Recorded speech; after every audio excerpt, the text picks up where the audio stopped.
एक राजा की आदत थी कि वह भेष बदलकर लोगों की खैर खबर लिया करता था। एक दिन राजा को शहर के किनारे एक आदमी मरा पड़ा दिखा। लोग उसके पास से गुजर रहे थे। राजा ने लोगों को आवाज दी और पूछा, इसको किसी ने क्यों नहीं उठाया? लोगों ने कहा, क्योंकि ये बहुत बुरा और गुनहगार इंसान है। ये सुनकर राजा ने उस आदमी की लाश उठाकर उसके घर पहुंचा दी। उसकी पत्नी अपने पति की लाश देखकर रोने लगी और कहने लगी, मैं गवाही देती हूं कि मेरा पति बहुत नेक इंसान था।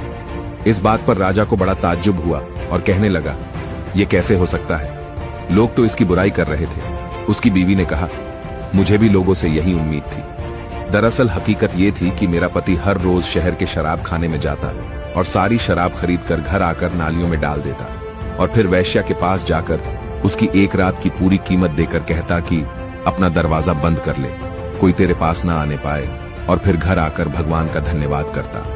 लोग उसको इन जगहों पर जाता देखते थे। मैं इसलिए अपने पति से कहती कि याद रखना, जिस दिन तुम मर गए लोग तुम्हें नहलाने तक नहीं आएंगे, ना तुम्हारी अर्थी को कंधा देने आएंगे। वह हंसते और कहते, तुम घबराओ नहीं, मेरी अर्थी वक्त का राजा और नेक लोग ही उठाएंगे। ये सुनकर राजा रो पड़ा और कहने लगा, मैं राजा ही हूं और कल हम इसको नहलाएंगे, इसकी अर्थी को कंधा भी देंगे और इसका दाह संस्कार भी करवाएंगे। निष्कर्ष, अक्सर हम दूसरों से कुछ सुनकर अहम फैसले कर बैठते हैं और अंत में